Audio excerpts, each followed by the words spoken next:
प्रक्रिया से इतना तो तुम जिंदगी का अनुभव लिया ही है कि भान सकते हो कि ये संन्यास, ये साधु फ्रॉड है, भला है, दुष्ट है, राक्षस है, इसकी आंख साफ है गंदे, इसके पास ज्ञान है, चिंतन है या नहीं, ये पाखंडी है या नहीं है, इतनी पहचान तो लोगों को है।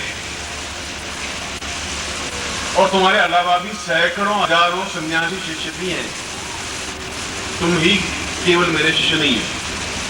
ये भी सन्यासी शिष्य भी मेरे शिष्य हैं। दो वर्ग हैं, एक गृहस्थ वर्ग, एक सन्यासी वर्ग। आज से पहले 45 साल पहले जब मैं सन्यासी था तो उन सन्यासियों का शिष्यों की भीड़ मेरे साथ थी, आज भी है। और वह जमाना एक दूसरा था जब बसें नहीं थी, हिमालय की तरफ मनाली जाएं या कुल्लू जाएं और उसके आगे जिधर भी जाएं बसों के माध्यम से, बसें थी नहीं, पगडंडियां थी, घने जंगल थे, छोटे छोटे गांव थे और अत्यधिक सरल प्रकृति के लोग थे। गुरु की मेहनत थी, गुरु का आदर सम्मान था पूरे हिमाचल और पूरे हिमालय में, पूरे भारतवर्ष। फिर बसें आई, फिर शहर के लोग गए। एक श्लोक में कहा गया है कि अरे सांप, तुम्हें इतना जहर आया कैसे? तुम कभी शहर में तो गए ही नहीं, फिर इतना जहर पे कैसे आ गया? और गांव वाला शहर में चला जाए, दिल्ली में तो वापिस पूरा जहरी बन करके आता ही है, तो नई बात नहीं। और वो बेचारा नहीं आ पाया तो शहर के लोग बसों में भर भर के चले गए वहां, और उन गांव के लोगों को जहरीला बना दिया, शक्की बना दिया, भ्रम पैदा कर दिया। उस समय उनसे सम्मान होता था, उन गुरुओं का सम्मान होता था, उनको भोजन करवाया जाता, उनको वस्त्र दिया जाता था, तो अपने आप में सम्मान के साथ उनकी सेवा सत्कार होता था उस पूरे हिमालय के अंचल में, पूरे वर्ष में। आज वो जमाना नहीं, आज वह रेस्पेक्ट भी नहीं गुरु का, और ये रेस्पेक्ट खोने का कारण गुरु खुद है, उन लोगों का दोष कम है। आज उन लोगों के मन में भी छल, झूठ, कपट, उन हिमालय के नहीं, पूरे भारतवर्ष के लोगों के मन में इसलिए बन गया है कि ये सही भी है कि नहीं। अब मेरे पास उन शिष्यों का पालन पोषण करना मेरा फर्ज था। विश्वामित्र का कर्तव्य था कि राम और लक्ष्मण और जितने हैं 2000, 3000, 5000 सुबह शाम का भोजन और वस्त्र विश्वामित्र ही देते थे, वे कमा करके नहीं लाते शिष्य। राम ने कमा करके विश्वामित्र को नहीं दिया, मैंने कल कहा कि ये दो और मेरे पास, ऐसा नहीं दिया। 10 में 5 पैसे भी थे। छानीपन आसमन भी कृष्ण को लकड़ियां काट के सुदामा के साथ जाते, जंगल की लकड़ियां काट के लाते, गाय घास लाते और शाम को भोजन करते, गुरु के साथ रहते। उन सन्यासी हजारों, 1000, 5000, 8000, 12, 15,000 शिष्यों का पोषण करना मेरा धर्म था, सत्य था। और जिस हम जाते वे उनका पालन पोषण करते। और आज जब युग बदल गया है, शिष्य तो मेरे हैं ही, बेटे तो मेरे हैं ही। मैं ऐसा तो कह नहीं सकता तुम अपने कर्म पूरे तुम्हारे, मैं तो दूर को जाके बैठ गया हूं, मैं तुम्हारे जीवन का जिम्मेवार नहीं, ऐसा तो मैं कह नहीं सकता। अब या तो भीख मांगे गांवों में जाकर के और दुत्कार खाए, कई गालियां खाए, सारे तुम पाखंडी साधु हो, तुम ऐसे हो, तुम निकम्मे हो, तुम्हारे दोनों हाथ पांव हैं, नौकरी क्यों नहीं करते। या तो ऐसा करें या फिर अपने उसी ऊंचाई से साथ बैठ करके साधना करें। दो ही रास्ते मेरे पास बचे थे। तो मैं उनको भिखारी कि जाओ आटा मांगो, दुत्कारे खाओ और फिर साधना करो, तो युग बदल गया। या मैं उनको कहूं कि मैं आज भी तुम्हारा गुरु हूं और मेरी ड्यूटी है कि मैं तुम्हारा भरण पोषण करूं। और दूसरा रास्ता शिष्य मर्यादा के लिए जरूरी, मैं उनको भिखारी नहीं बनाना चाहता था। मेरा शिष्य भिखारी कहलाए ये मेरे लिए गवारा नहीं था, उचित नहीं था। मैं उनको कहूं तुम भीख मांग कुर्ता पहनो, मेरे लिए संभव नहीं, आज भी संभव नहीं। और दूसरे रास्ते के लिए फिर मुझे विकल्प तरीका अपनाना पड़ा कि मैं गृह शिष्यों को कहूं कि आप दीक्षा लें और राशि जमा करें, तो धनराशि उन शिष्यों के पास पहुंच उनका भरण पोषण कर सके और भिखारी नहीं बने। ये धर्म मेरा कर्तव्य। तुम्हारे धन से निर्माण नहीं होना है, हमारी दीक्षाओं के धन के माध्यम से। तुम्हारे धन से बच्चों को पालन पोषण नहीं करना है। अपने हिम्मत हौसला होगा तो रोटी कमा के खा लेंगे, और नहीं होगा तो अगर कपूत होंगे, अगर मेरे पास ऐसा होगा तो उड़ा देंगे, सपूत होंगे तो अपने आप आके खा लेंगे। मैं इस बात की चिंता करता भी नहीं, मैं जिंदगी में चिंता की नहीं। मगर मैं नहीं चाहता उनको भिखारी बनाऊं, उनको दुत्कारे खिलाऊं, उनको कहूं तुम साधनाओं में उतनी ऊंचाई पे पहुंचो तुम। आज भी मैं तुम्हारे हर मोमेंट पर तुम्हें भोजन और कपड़ा व्यवस्था करूंगा ही। और मैं तुमसे भी भीख मांग सकता था। आम दो, जिंदगी में हाथ फंसावा ही नहीं। यही रास्ता अपनाना पड़ा कि मैं तुम्हें पीछा दूं और तुम धनराशि जो जमा कराओ मैं उन लोगों के पास पहुंचा सकूं। ईश्वर की है, तुम्हारा धन का एक पैसा भी मैंने अपनी जिंदगी में उपयोग नहीं किया।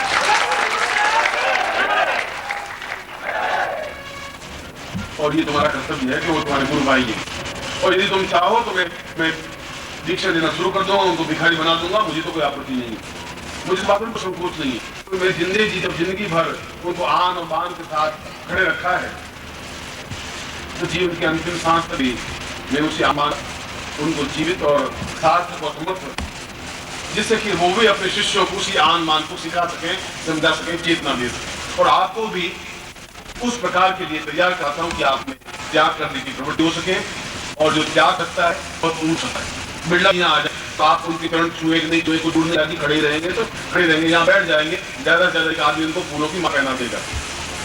कोई सन्यासी व्यक्ति यहाँ हो जाएगा तो आपके चरण झुक जाएंगे, क्योंकि छोड़ दिया है सब कुछ, केवल एक लंगोट पहनी है। छोड़ सकता है कि चरण में हजारों हजारों लोग झुक सकते हैं। तुम छोड़ने की सामर्थ्य रखोगे तो कुछ प्राप्त करने की क्रिया रखोगे। और ये बहुत हमारा एहसान है, ये तुम्हारी बड़ी सामर्थ्य है, तुम्हारी बहुत बड़ी चेतना है। तो सन्यासियों को तुम पूर्णमान बनाने के सहयोगी दे रहे हो, सजाग बन सके हो। उनका आशीर्वाद भी तुम्हारे साथ है, मेरा आशीर्वाद तुम्हारे साथ है ही, ऐसा ही आशीर्वाद है।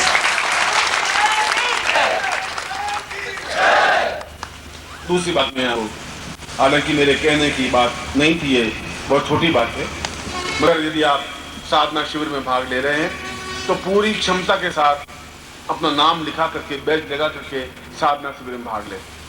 मर्यादाओं का पालन करें और अपने जीवन के चिंतन को सत्य के किनारे पर खड़ा करें। झूठ पे खड़ा हुआ साधक पूर्ण नहीं हो सकता, स्वार्थ पे खड़ा हुआ व्यक्ति भी पूर्ण तक नहीं पहुंच सकता, आंखों में धूल जोड़ने वाला साधक भी अपने आप में सफलता नहीं पा सकता। तुम्हारी आंख में सच्चाई सफाई हो, जो कुछ हो बिल्कुल स्पष्ट हो, दो टूक हो। और मैं चाहता हूं कि आप प्रत्येक व्यक्ति साधु रूप में मेरे सामने बैठे, अपना पूरा पूरा बैच लगा, साधक का बिल्ला लगाए हुआ और पूरी क्षमता करके डरपोक बंद करके चुप के बैठने की जरूरत नहीं आपको। देख लिया था आपने क्यों बैठे, और फिर तो मेरे कहता है तुम साधक कैसे घुसे बैठे, कहाँ है तुम्हारा नाम, कहाँ एंट्री है।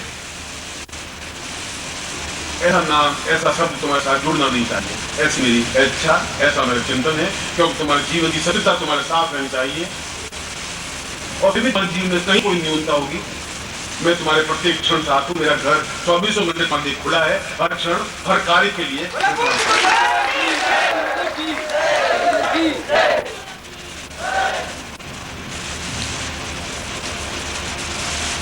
बीच में उसने शिवा में कहा कि सिद्धाश्रम के लिए कुछ लोगों ने धनराशि की व्यवस्था की है।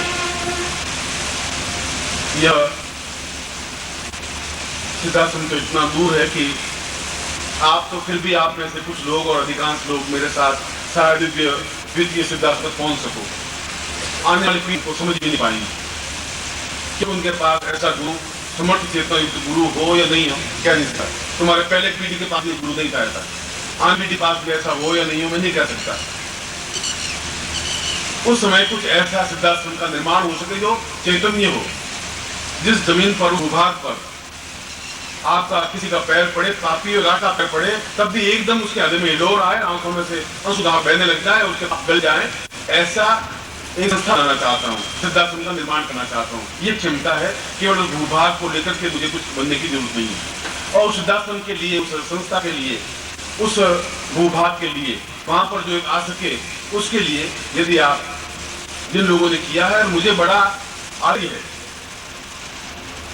मकसद इस बात का है कि मैं तो कई गुरुओं से मिलता रहता हूँ, स्वामी अखंडानंद जी, स्वामी ऐसानंद, स्वामी अप्रियानंद जी, स्वामी दयानंद जी।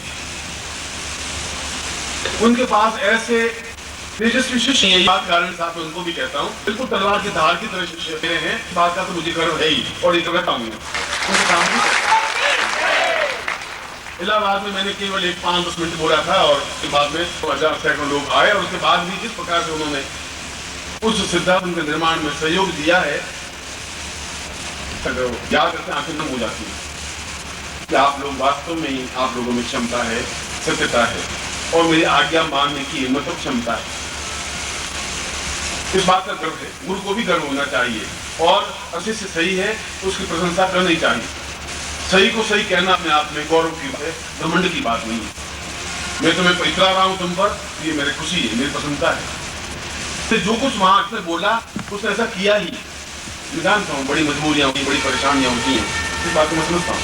पर मैं ये भी चाहता हूँ तुम्हारे द्वारा ऐसा एक आश्रम बन जाए, जिंदगी आने वाली पीढ़ियां याद रख सके कि ये क्या आश्रम है जहाँ भगवती जगदम्बा साक्षात मुंह से बोल सके, ऐसा करवा सके। मंत्र में ताकत होती है, केवल पूजा करने से नहीं, अंदर जाने से भी सरस्वती और जगदम्बा बोल सकती है, क्षमता हो सकती है। ऐसा ही मंदिर, ऐसा ही आश्रम, ऐसा ही चिंतन, और सब कुछ आपके प्रयत्नों पर ही संभव होगा। जो कुछ भी है यहाँ के जो गीता है या जो कुछ भी है उनके पास आप जमा करवाएं, नहीं करवाएं, दे नहीं दे, बस दूसरी बात। मैं तो आपको धन्यवाद दे रहा हूँ, जोड़ रहा हूँ कि आपने जो कुछ कहा उससे गरीब नहीं बन गया, उससे निर्धन भी नहीं बने, भूखे भी नहीं बने, मगर क्या आप अंकित हो गया हमेशा के लिए आपका नाम, वो अक्षर के तुम्हारा नाम। उन अक्षरों को आने वाला समय मिल सकता कि उन लोगों का भी एक सहयोग था। जब राम ने रावण पर विजय करने के लिए लंका से चढ़ाई, नल और नील और सुग्रीव और हनुमान ने बड़े बड़े पत्थर लाके समुद्र में डालने शुरू किए, जिसे पुल बन जाए, पुल के ऊपर से होकर के लंका तक जा सके, जिससे कि पानी अलग हट जाए, पत्थर आ सके। एक छोटी सी गिलहरी, बिल्कुल छोटी सी गिलहरी नदी में कूदती और फिर बाहर किनारे पर, फिर अपने दुम को फड़फड़ाती और फिर वापस समुद्र में कूदती, फिर दुम को भिगोती, फिर बाहर फड़फड़ाती। राम 5 बजे उस गिलहरी को देखते रहे, फिर उसको पास बुलाया, बोला तुम क्या कर रही?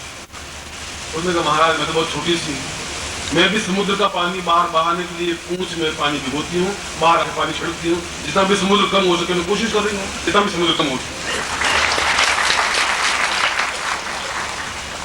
और राम की 3 उंगलियां उस गिलहरी के ऊपर लगी हुई हैं, 8। इस बात का प्रमाण है 3 उंगलियां। आप भी अपनी पूंछ में जितनी सामर्थ्य है उतना कर ही रहेंगे। गिलहरी का भी उतना ही योगदान है जितना मान का योगदान है, न्यून नहीं हो सकता। मैं आपको एक बार मेरे हृदय के समीप आने के लिए, उस ईश्वर के योगदान के लिए, उस सिद्धार्थ के लिए आपको मैं आशीर्वाद देता हूँ। और मैं चाहता हूँ कि इस जीवन में ही वापस जगह पहुँच रहा हूँ जहाँ से मैंने प्रारंभ किया था कि आप बूंद से हिमालय के पास तक पहुँच गए हैं। थोड़ा सा धक्का और प्राप्त कर लें, मेरे कहने से ही प्राप्त कर लें और पहुँच जाए उस पार जहाँ मैं चाहता हूँ, जहाँ जीवन का आनंद है, जहाँ सुख है, जहाँ सिद्धासन है, जहाँ मैं पूर्ण नित्य स्वानंद के रूप में हूँ और आप मेरे हृदय में हैं। ऐसा ही